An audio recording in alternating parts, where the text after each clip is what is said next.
Terima kasih. Bismillahirrahmanirrahim. Assalamualaikum warahmatullahi wabarakatuh. Waalaikumsalam warahmatullahi wabarakatuh.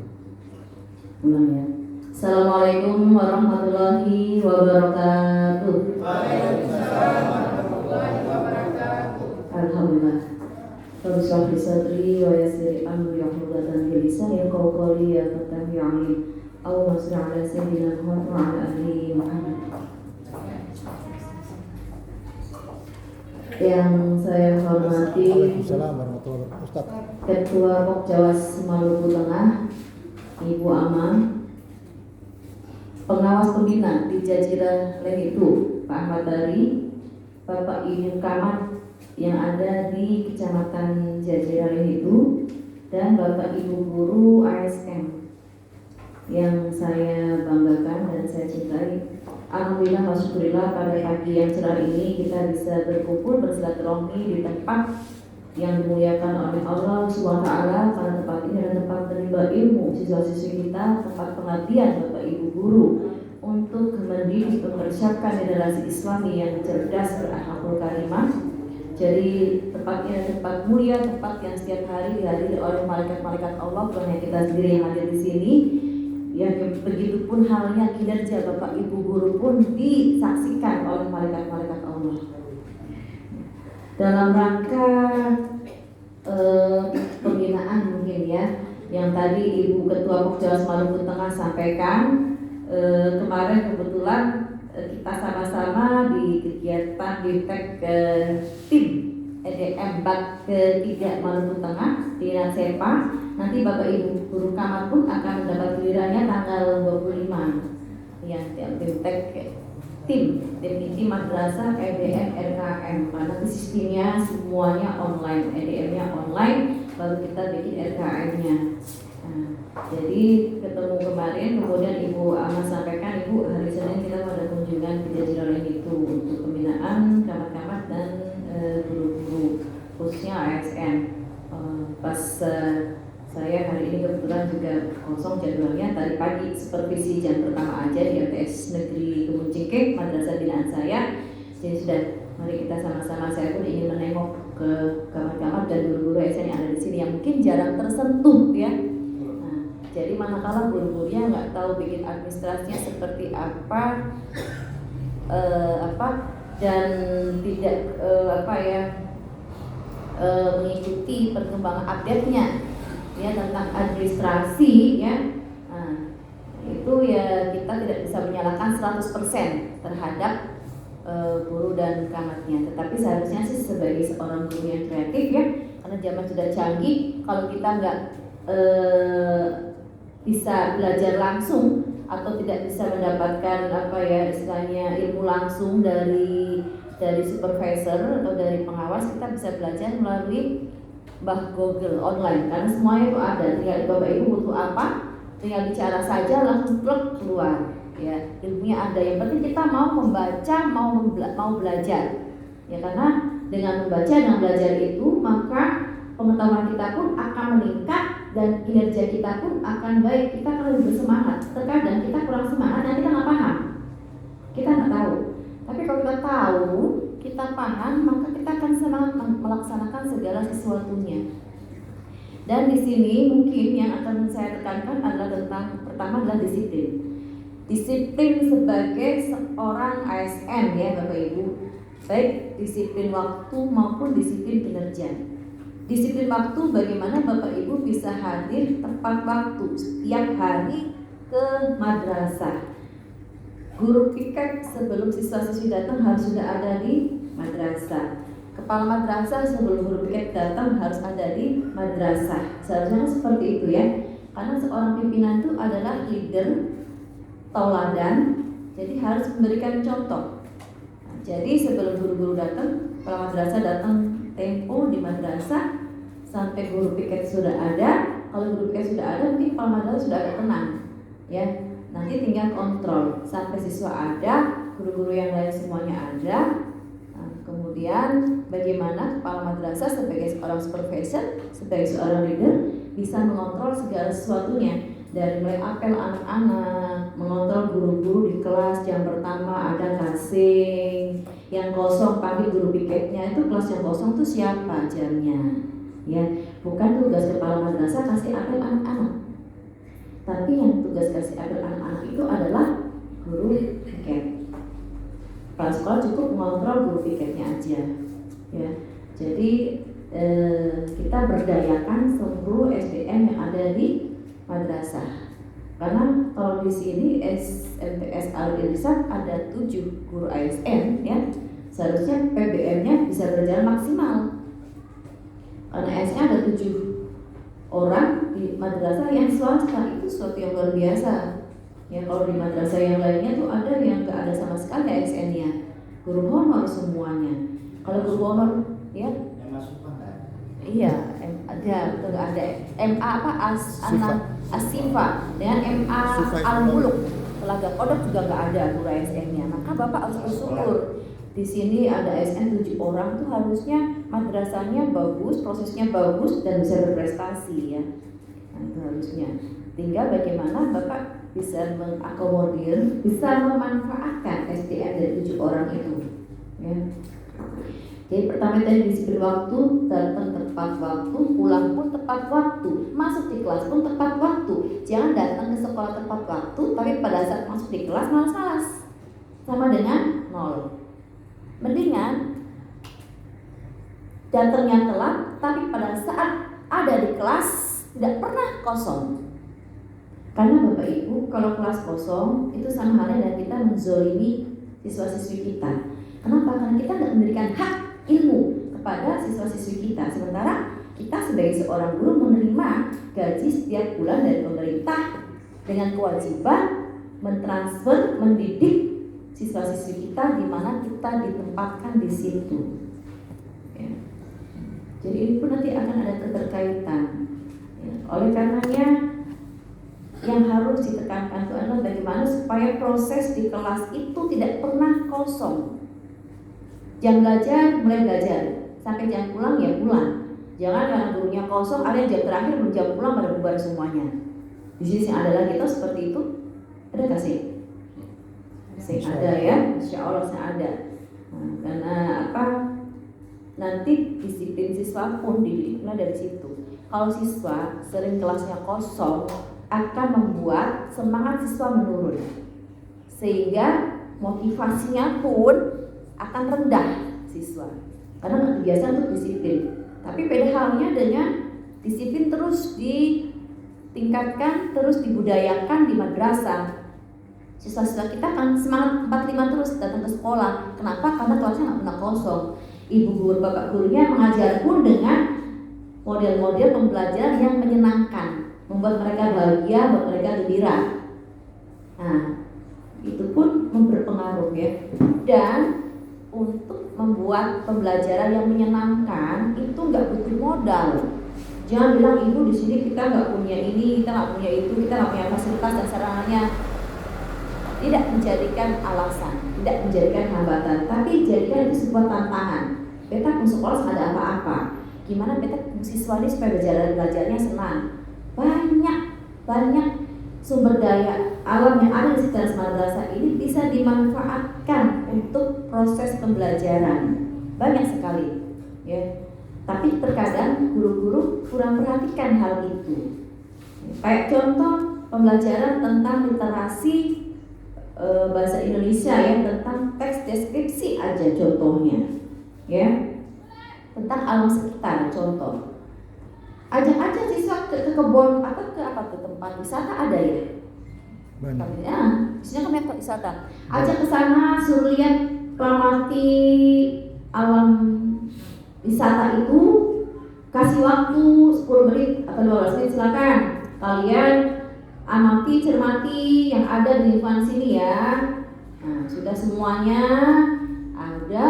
Habis itu boleh kalian wawancara ke orang sekitarnya, boleh wawancaranya penduduk sekitarnya. Habis itu baru bapak guru masuk. Tadi hasil pengamatannya seperti apa? Kenapa sampai dibentuk ke apa yang mereka lihat, apa yang mereka rasa di taman itu, di tempat wisata itu? Oh, indah ternyata, menyenangkan, bunga-bunganya banyak, ada kincir anginnya. oh ternyata ini adalah kreativitas dari penduduk sekitar untuk menciptakan tempat wisata agar terhibur masyarakat yang di sekitarnya. Kan saling mengungkapkan nih, karena siswa kalau kita ajak langsung di real, kondisi real, mereka kan lebih cepat ya menangkap. Nah, habis itu baru tadi yang apa yang kamu bicarakan, tadi yang sudah dilihat, dirasa, didengar, dibuat ya menjadi sebuah teks deskripsi. Maka menulisnya di sana teks deskripsi, bikinnya di sana, bikinnya berkelompok, bikin teks deskripsi, nanti bikin berkelompok, jadi bikin alurnya dari mulai pengamatan, buat teks, itu akan menyenangkan bagi siswa. Daripada Bapak di kelas menjelaskan apa teks deskripsi. Teks deskripsi adalah teks yang mendeskripsikan sesuatu tentang benda, seseorang ya. Yang terus alurnya begini-begini akan lebih membosankan. Ya enggak? Itu pakai modal enggak, Pak? Enggak pakai modal kan deket aja. Ya di situ jalan kaki aja. Tapi itu akan membuat siswa menjadi lebih kreatif. Terserah. Nah, ini sebagai contoh untuk bagaimana kita membuat pembelajaran yang menyenangkan, salah satu contohnya ya. Nah, nanti bikin administrasinya. Jadi kembali tadi Bapak Ibu tentang disiplin, tadi disiplin waktu sudah, kemudian disiplin kinerja. Itu segala sesuatu yang tadi saya kasih contoh deskripsi pembelajaran memanfaatkan sumber daya alam lingkungan yang ada harus diadministrasikan. Itu namanya disiplin administrasi. Bagaimana bukan hanya kepala madrasah, bukan hanya guru, tapi kepala madrasah pun, kepala madrasah itu sekarang jamnya 0. Kenapa? Karena tugas kepala madrasah itu segudang memanage, mensupervisor, merencanakan, melaksanakan, mengevaluasi 8 standar pendidikan yang berjalan di madrasahnya. Bukan hanya guru-guru yang disupervisor oleh kepala madrasah, tapi tenaga TU-nya disupervisi, ya, tenaga tediknya disupervisi. Tenaga tedik itu kayak tukang bersih-bersih sekolah. Dan tenaga TU kan di sini masih honor ya, masih honor. Itu harus dikontrol tentang administrasi guru-guru, PNS juga kan untuk penginputan data dan sebagainya. Makanya usahakan TU dan operator itu yang tahu kerja dan satu sekolah untuk satu operator. Jangan satu operator untuk sekian madrasah. Biasanya kan seperti itu ya kalau sekolah kampung-kampung ya. Satu operator bisa dipakai untuk 5 madrasah, pusing akhirnya. Jangan ya. Kita harus kamar itu harus perhatikan yang pertama itu adalah operator Pak. Harus diperhatikan kesejahteraannya. Karena melalui operator itu guru-guru ini bisa terbantukan dari mulai administrasi, sertifikasi, kemudian ada info-info apa tuh untuk update data di Simpatika dan sebagainya supaya dapat bantuan non PNS, kemudian ikut PPG, kemudian ada P3K dan sebagainya itu operator jalannya. Begitupun dengan data emis dan Simpatikanya. Data emis siswa-siswi bagaimana bisa masuk semua untuk bisa dapat bantuan dana operasional dan BIP. Terkadang kepala sekolah kurang perhatikan operator. Operator punya kerja segudang. Mau naik pangkat aja itu kan minta datanya melalui operator madrasah dulu, data awalnya, baru ke Pemdis ya. Jadi itu sebagai seorang manajer harus perhatikan guru dan tendik. Dari 8 standar itu Bapak Ibu Camat harus merencanakan dulu, kemudian melaksanakan evaluasi. Merencanakannya tidak sendiri Bapak, otaknya di Bapak, tetapi dengan tim. Nah, nanti di diklat tim itu untuk melaksanakan EDM, evaluasi dari madrasah, itu diawali dengan pembentukan TPM, tim penjamin mutu internal madrasah, yang di-SK-kan oleh siapa? Di-SK-kan oleh kepala madrasah. Anggotanya dari 8 orang. Tunjuk salah satu kepala madrasah sebagai ketua tim. Kepala madrasah itu hanya sebagai penanggung jawab, bukan masuk dalam ketua tim. Ketua timnya salah satu camat, kemudian ada nanti sekretaris bendaharanya ada ya. Dari komite dilibatkan, dari OSIS dilibatkan, guru dilibatkan, ya. Itu 8 orang itu terdiri dari camat, OSIS, ada lagi komite, ketua yayasan, jika ada yayasan, ketua yayasannya juga dilibatkan.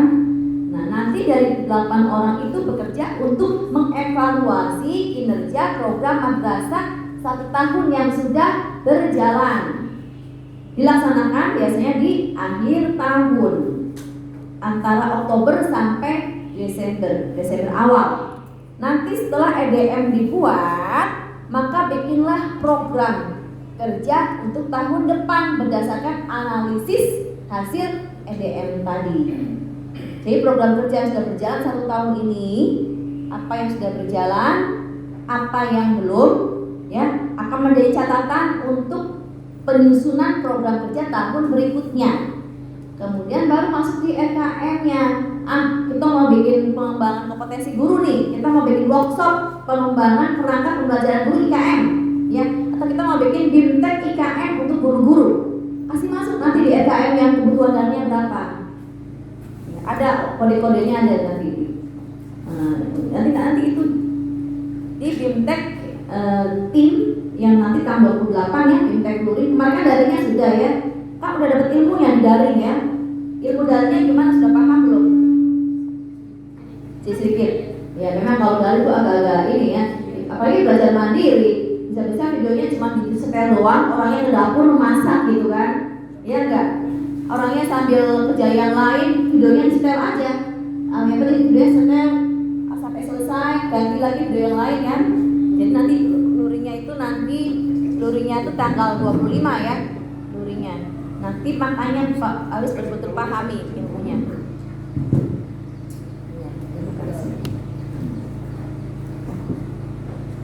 Yang sudah bikin SK tim, coba ajukan tangan Bapak Ibu kamar. SK TPM belum semua. Berarti kemana belum pemeriksaan EDM ya? Ini kan yang nanti BMTK ke 45. Jadi segera dibentuk ya Pak ya, Bapak Camat segera dibentuk. Nanti saya kasih contoh SK TPM. Jadi diklat pertama, BIMTEK pertama, EDM RKM adalah saya dan Pak Tado. Itu tahun 2021 awal Januari. Terus pulang ke Maluku, kita belum menjadi madrasah sasaran. Wilayah Maluku belum menjadi target untuk bantuan dana dari World Bank.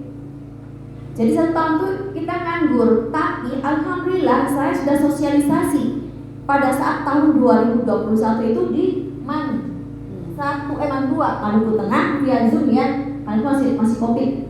Di Maluku Tengah via Zoom. Kemudian di teman-teman pengawas Kota Ambon, saya sudah sosialisasi tentang EDM RKM volume 1. Sekarang yang digunakan volume 2 ya, volume 1. Nah pada saat BIMTEK saya protes, ada Pak Tado waktu itu, saya protes, Pak mohon maaf, kalau Maluku ini tahun ini belum jadi sasaran, kenapa kami diundang untuk BIMTEK?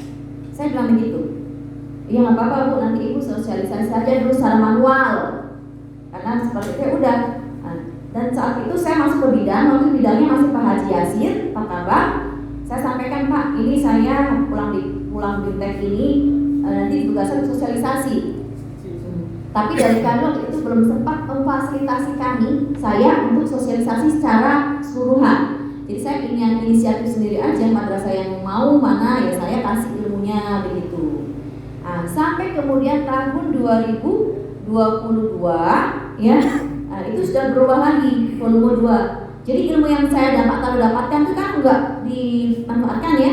Nah, terus 2022 itu kita ikut seleksinya ya. Saya alhamdulillah masuk di tim inti provinsi bersama Pak Mar'i, Pak Fatoni dan Ustazah Junda. Itu tim inti provinsi. Kami 4 orang itu yang membiktekan tim inti kabupaten kota Semaluku yang nanti akan membiktekan Bapak Ibu sebagai tim inti madrasah.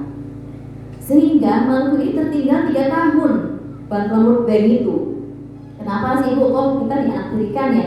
Bukan dianaktirikan, tapi memang karena pada saat itu Maluku sistemnya masih offline semua. Kalau seandainya pada saat itu ya madrasah-madrasah di Maluku sudah pakai EDM-nya online, RRDM-nya online, rapor digitalnya online, ya. Itu dari tahun pertama malah udah masuk bantuan World Bank. Tapi karena waktu itu belum online, sistemnya masih offline semua. Nah, makanya kita dapatnya tahun ketiga ini. Karena bantuan Pokja, alhamdulillah kita dapat tahun kedua. Nah, untuk ke EDMRK kita dapat tahun ketiga ini. Itu selesai programnya kapan? Tahun depan selesai programnya, bayangkan. Jadi kita harus final tahun depan tuh harus sudah semuanya, seluruh kota kabupaten ini pakainya EDMRK kami harus online semuanya. Kalau enggak kita dapat bantuan bos. Karena akan diambil dari situ. Jadi nanti saya harapkan Bapak Ibu Camat segera bentuk timnya ya. Nanti saya share ke Ibu Ama contoh SK-nya biar Ibu Ama share. Jadi waktu itu saya pulang itu saya langsung kasih percontohannya di MTS Al Khairat contoh SK timnya. Nah, madrasah binaan saya yang sudah bikin SK tim PKKM itu SK tim PKM penilaian kinerja madrasah internal PKM internal madrasah itu MTS Al Khairat dan MTS Negeri Kebun Cingke madrasah binaan saya yang sudah bikin SK-nya berasal dari tahun 2021 itu. Jadi itu tadi di EDMRKM. Kemudian ada lagi nanti kepala madrasah pun Bapak Ibu Camat ya. Saya belum pernah ke guru ya, saya baru ke guru. Tadi itu merencanakan nanti dari TPM itu Bapak dari TPM itu sebagai penanggung jawab Camat harus mengontrol kerja TPM ya. Karena nanti setelah selesai BIMTEK TIP akan melaksanakan pendampingan ke madrasah Bapak Ibu. Nah, EDM yang real yang akan didampingi oleh TIP itu ada EDM yang sesungguhnya yang real yang dilaksanakan oleh tadi tim TPM madrasah. Bukan hanya asal isi oleh Camat dengan operator, bukan. Tetapi EDM yang dilaksanakan oleh 8 orang tadi. Kenapa? Karena nanti dalam kalau di dalam poin-poin pertanyaan itu ya ada memang yang melibatkan observasi pada siswa dan komite. Bagaimana tentang kinerja Bapak Ibu guru yang ada di madrasah. Oleh karenanya kenapa di tim itu dilibatkan siswa dengan komite. Ya, Bapak. Itu adalah EDMR kami. Jadi dia merupakan master plan madrasah untuk jangka pendek ke depan ini. Mungkin programnya seperti apa. Jadi sangat penting ya, Bapak Ibu. Nah, kemudian sama dengan 8 tim itu merencanakan program untuk tahun depannya seperti apa. Nanti kalau sudah dibentuk programnya itu, pelaksanaan tahun depan ya, Camat harus mengontrol pelaksanaannya, bukan hanya keuangan yang dikontrol. Bapak ketawa, karena biasanya Camat sibuk dengan laporan keuangan terus. Kalau keuangan aja prioritas, laporan keuangan aja prioritas, tapi tidak di kelas kosong sih pusing. Ada terbalik ya. Tanggung jawab kepala madrasah yang terbesar itu adalah bagaimana proses PBM di madrasah itu berjalan dengan maksimal. Karena rohnya pendidikan itu adalah di proses itu. Jadi kepala madrasah saya usah urus keuangan lain, nanti tinggal panggil bendahara lihat laporan saja. Saya usah atur masalah keuangan, saya usah, jangan sibukkan. Khusus kepala madrasah sibukkan di proses yang ada di kelas itu. Guru A butuh apa, ya, guru B butuh apa. Di kelas ini setiap hari ada guru kasing berjalan kasing, dong guru-guru melaksanakan penilaian kasing. Itu tugas kepala madrasah itu Bapak Ibu. Karena di saat ada kelas kosong, ya, kemudian Bapak melalaikan hal itu, membiarkan hal itu, Bapak pun menanggung dosanya loh. Apalagi gurunya guru ASN. Itulah tanggung jawab seorang pemimpin. Tapi kalau anak buah tuh dosanya nggak sebesar pemimpin. Karena kalau anak buah bikin salah, ya dosanya ada tanggung sendiri. Tapi kalau pemimpin, anak buah bikin salah, pemimpin tanggung dosa anak buah. Jadi besar tanggung jawab seorang pemimpin itu. Ya. Benar nggak Pak? Benar. Makanya harus jadi contoh suri tauladan pada madrasah ini. Kemudian nanti melaksanakan evaluasi kinerjanya. Jadi nanti Bapak boleh dibantu oleh pengawas-pengawas pembina untuk memonitoring, mendampingi kinerja dari Bapak Ibu Camat. Karena sekarang ini kalau kita saat ini ikut dengan juknis terbaru dari Diknas, juknis pengawas ya, kita itu hanya sebagai coach yang melaksanakan supervisi, baik supervisi administrasi, supervisi proses di kelas, itu adalah kepala madrasah yang melaksanakan, kita sebagai coach. Tapi manakala kepala madrasahnya ini masih butuh bantuan dari pengawas, boleh bersama pengawas melaksanakan supervisi sama-sama untuk awal-awal ya. Bapak Ibu Camat itu minimalnya melaksanakan supervisi dalam satu semester itu 2 kali minimalnya ke guru-guru itu. Administrasi dengan proses dilaksanakan kasih. Coba jujur deh, kepala madrasah sudah melaksanakan supervisi di kelasnya, acungan tangan. Alhamdulillah. Ada instrumennya ya, jadi fisiknya ada ya. Ya, bagus. Instrumennya diisi, kemudian dokumentasinya juga ada. Terus dari mulai perencanaan jadwal ya. Jadwal itu sama dengan perencanaan, kemudian pelaksanaan dan evaluasi dan tindak lanjut. Nanti evaluasi itu guru-guru yang masih rendah, oh dia ini pada saat proses anak-anak yang bermain cek aja gurunya, berarti ada yang salah ya. Nanti perbaiki, dievaluasi, dipanggil, kasih pembinaan, solusinya mau dilaksanakan model itu nanti guru yang senior mengajar, lihat guru yang bagus mengajar, suruh dia lihat, perhatikan, boleh perbaikannya, atau boleh juga dilaksanakan pendampingan, panggil dengan pengawas untuk melaksanakan pendampingan supaya diperbaiki cara mengajarnya. Itu. Kemudian Bapak Ibu, di samping itu juga guru. Saya langsung ke guru ya. Sekarang ada guru. Bapak Ibu guru, pada saat libur madrasah, ya pada saat libur sekolah anak-anak, Bapak Ibu guru jangan tidur. Jangan santai, tapi mempersiapkan administrasi pembelajaran dari mulai rota, prosem, ya, analisis distribusi waktu, ya. Nah itu. Nanti di IKM yang sudah menjadi madrasah secara IKM itu pun kan hanya kelas 8 aja. Jadi nggak semua guru itu kemudian dia ikut IKM. Tapi di MTS kan kelas 8 ya, pelaksanaan IKM-nya, maka guru-guru yang di kelas 8 itu nanti akan dibimtekkan. Yang lainnya masih tetap pakai K13, 89-nya.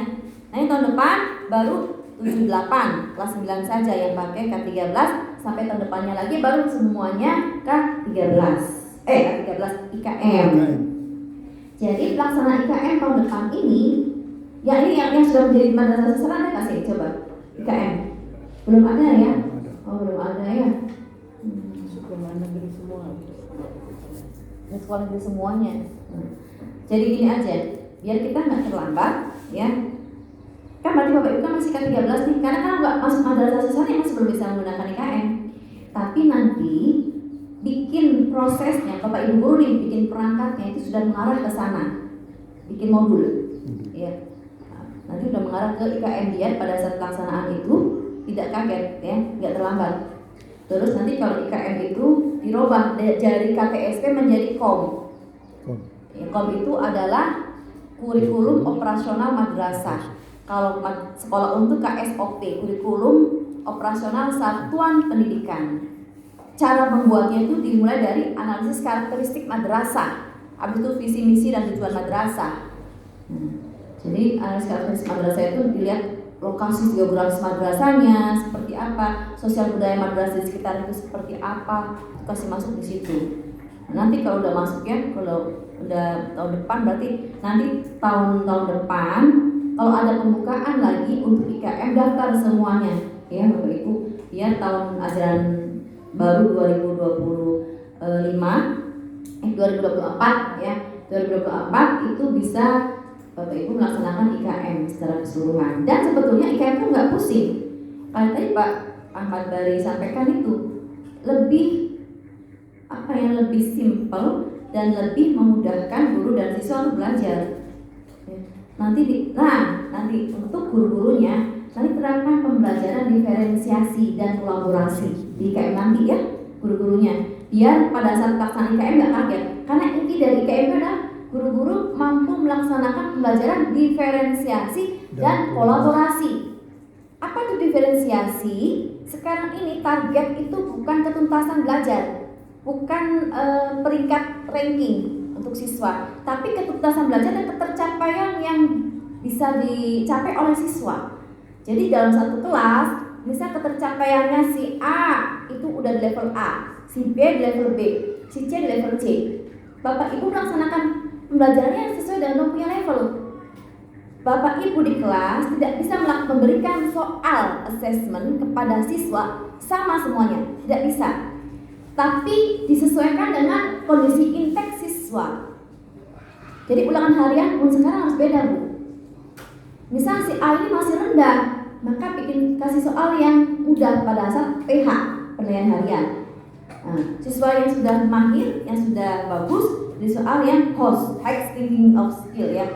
Nah, nanti dengan begitu maka kerja keras Bapak Ibu tidak akan sia-sia, kerjaan Ibu di kelas tidak akan sia-sia karena akan tercapai semuanya.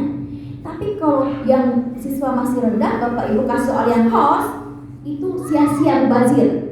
Siswa itu akan semakin tidur, dia akan berubah. Tapi dengan berikan pembelajaran diferensiasi disesuaikan dengan kebutuhan siswa, siswa akan melihat, oh ternyata siswa B dia dapat ulangannya ini 8 karena soalnya disesuaikan. Tapi kalau soal siswa yang level A, siswa yang level C dikasih soalnya A, siswa yang level A pasti dia dapatnya 2 atau 3, ya enggak? Jadi harus begitu nanti proses tahun depan ya. Biar Bapak Ibu belum IKM, tapi laksanakan pembelajaran diferensiasi di kelas. Misalnya Bapak Ibu ya, kemarin saya kunjungan di BIN 1 Tua. BIN 1 Tua itu guru yang luar biasa. Pembelajaran diferensiasi itu mereka dilaksanakan di kelas itu. Bagus, BIN 1 gurunya bagus, dia kreatif, orang bikin media pembelajaran, bikin macam-macam. Itu bikin sendiri. Habis itu pembelajaran kolaborasi. Apa tuh pembelajaran kolaborasi? Pembelajaran kolaborasi itu sebenarnya sudah dilaksanakan di siswa MI, mengintegrasikan ya berbagai macam ilmu dalam satu proses. Jadi contoh pelajaran fikih. Fikih itu masuk di literasi, kalau di kita literasi sosial budaya. Fikih itu masuknya. Nah, bagaimana Bapak Ibu memberikan pembelajaran fikih ini juga dimasukkan literasi sains, literasi numerasi, dan literasi membaca. Dalam fikih contoh kita menjelaskan tentang Allah Maha Kaya, ya, Allah Maha Kaya. Ada dalilnya, bukan fikih ya, Al-Quran hadis ya, Al-Quran hadis. Ayat yang menceritakan tentang Allah Maha Kaya ini ayatnya ada Al-Baqarah surat sekian, bunyinya seperti ini. Anak-anakku coba deh, Allah Maha Kaya apa yang kalian bayangkan? Allah menciptakan gunung, Bapak. Ya, Allah menciptakan lautan. Allah menciptakan lautan beserta isi yang ada di dalamnya. Di dalam lautan itu ada apa? Ada energi mineral, ada minyak bumi, ya. Di gunung ada batu bara, ada emas. Itu masuk ke sains, masuk ke sains, terintegrasi nggak? Sekarang di Maluku ini luas lautan, ada daratan mana lebih luas? Lautan. Kira-kira kalau kita menghitung ini sepanjang pantai Seram ada berapa meter ya? Apa namanya? Garis bujur berapa meter gitu ya, pantai Seram. Nah itu lihat di Google, pantai Seram luasnya berapa? Pasti muncul panjang pantai Seram ya, pasti muncul di Google itu. Itu namanya apa? Numerasi. Terintegrasi nggak? Terintegrasi. Ya. 3 kolaborasi, 3 literasi pembelajaran menjadi 1 di pelajaran Al-Quran hadis. Nah, seperti itu pembelajaran kolaborasi itu mampu mengintegrasikan 1 ilmu dengan beberapa ilmu lainnya. Saya yakin beberapa guru pasti sudah melaksanakannya enggak? Tapi saya mengerti Iya. Apalagi sekarang dibikin seperti itu ya Bapak Ibu ya. Bikin seperti itu. Jadi pada saat Bapak Ibu mengajar, kemudian integrasi dimulai. Oh, ini berarti kolaborasi, literasi membaca. Ini literasi sosial budaya. Ini literasi sains. Ini literasi numerasi. Ada 4 literasi dalam IKM, dalam pembelajaran Merdeka, dalam Merdeka Belajar. Jadi silakan guru-guru sudah terapkan di RPP-nya ya, biar pada saat pelaksanaan IKM tidak kaget. Jadi Bapak Ibu, perangkat administrasi pembelajaran itu harus Bapak Ibu guru buat sebelum masuk tahun ajaran baru di saat liburan. Ya. Nanti kalau di IKM itu dia nggak ada KD, nggak ada KI, adanya CPTP, ya. Elemen. CPTP, CP-nya yang banyak, CP-nya itu capaian pembelajarannya di IKM itu. Tapi kan Bapak Ibu kan belum nih, masih belum IKM ya, jadi masih tetap pakai KD dan KI. Tapi nanti di prosesnya yang tadi saya bilang ya, prosesnya ya, laksanakan pembelajaran diferensiasi dan kolaborasi untuk Bapak Ibu gurunya. Jadi nanti pada saat akhir tahun Bapak, nah ini kan cuma akhir tahun nih, panggil pengawas untuk mendampingi penyusunan perangkat administrasi pembelajaran. Panggil pengawas Pak. Kalau butuh bantuan saya siap datang. Ya. Nanti guru-guru dengan yang punya laptop bawa laptopnya semuanya. Susun prosen dulu, kemudian distribusi alokasi waktu, kemudian KKM, RPP, ya, dari RPP evaluasi, ya. Jadi pada saat masuk, Bapak Ibu sudah bikin RPP-nya. RPP tidak mesti dibikin 1 semester full. Kalau Bapak Ibu masih bisa bikin 5 RPP dalam 1 semester nggak apa-apa. Nanti sambil berjalan bikin RPP di besok pagi gitu ya.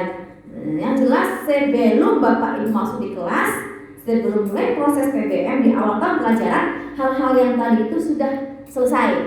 Kasih masuk di kurikulum. Kepala madrasah periksa bersama kurikulum. Guru yang belum ada perangkatnya jangan diajukan sertifikasinya, tunda dulu. Itu sebagai afirmasi pada guru yang kerja.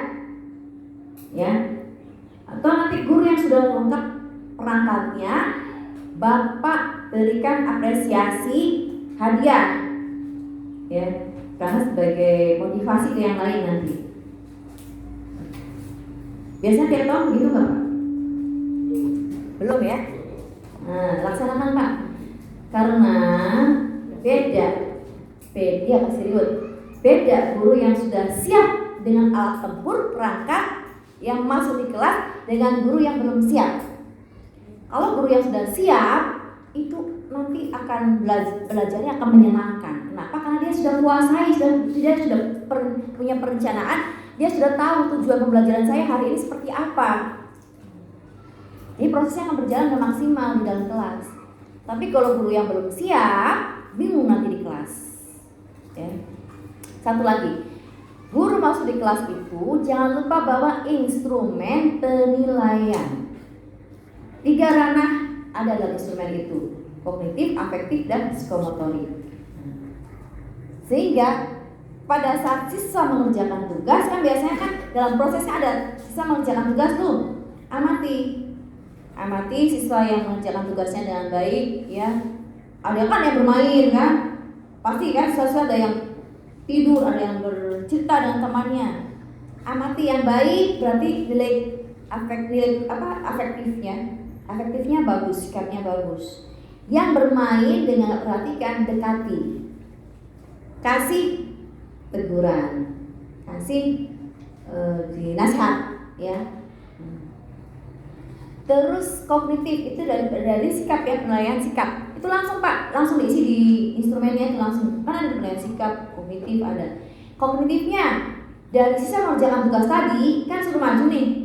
Siswa yang sering maju, menjawab dan jawabnya betul, berarti kognitifnya bagus. Kasih skor lagi 8, 9, 10. Psikomotoriknya kalau pada saat itu ada praktek, kasih, kalau enggak ya nanti psikomotorik nanti di jadwalnya tersendiri. Bapak Ibu kalau pada saat proses ya assessment tadi itu, penilaian tadi itu berjalan, maka Bapak Ibu pada saat kenaikan kelas atau bagian laporan pendidikan, Bapak Ibu kasih lagi siswa itu nggak raba-raba. Bapak Ibu punya bukti fisik nih, proses hari-hari siswa A, si B, si C seperti ini. Tidak akan ada siswa orang tua siswa yang protes, yang komplain. Itu namanya tertib disiplin administrasi. Laksanakan nanti ya Bapak Ibu ya, seperti itu. Jadi ini kan cuma ajaran baru nih. Silakan kalau mau gabung lagi Ibu Ketua Komjawa Smalten, kalau mau gabung lagi penyusunan perangkatnya dari mulai prota sampai RPP boleh. Nanti kita bikin di satu tempat, saya siap bantu. Saya dan Ibu Ama siap bantu. Karena kami ingin mutu dan kualitas madrasah di Maluku ini meningkat. Dari mana? Awalnya dari tadi kesiapan guru dengan administrasi dan perangkat dan alat tempur dan proses di dalam kelas.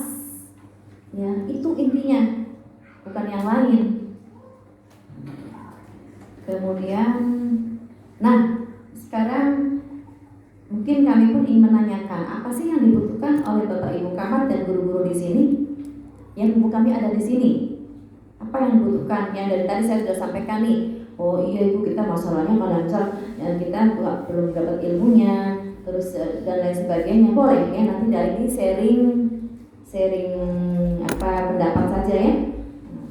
Kami dari pengawas sangat ingin mensupport, membantu camat dan guru-guru supaya proses madrasah di kelas itu ya mutunya meningkat melalui proses tadi. Kita harus prihatin ya, karena Maluku ranking guru itu nomor 3 kalau nggak salah seluruh Indonesia di Maluku itu, bayangkan ya.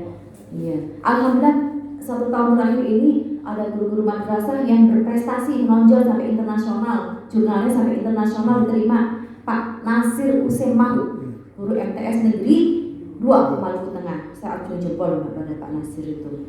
Kemarin ada juga guru yang lolos penulisan soal akni di MAN 1, Pak siapa namanya ya? Lami. Siapa? Lami. Dia bahasa Indonesia ya? Iya. Pak Amin. Pak Amin. Iya. Iya, masih muda ya? Masih muda-muda itu, dia masih baru pengangkatan. Bersyukur. Jadi guru madrasah sekarang sudah mulai lahir 1-2 orang. Dan nanti akan semakin banyak. Intinya tadi proses karena siswa itu ya, siswa itu adalah amanah tanggung jawab untuk ketua, guru dan camat.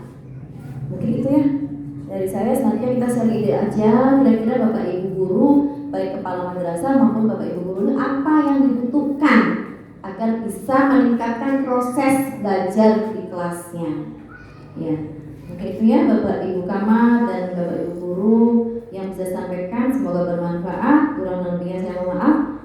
Saya akhiri. Wassalamualaikum warahmatullahi wabarakatuh. Waalaikumsalam warahmatullahi wabarakatuh. Baik.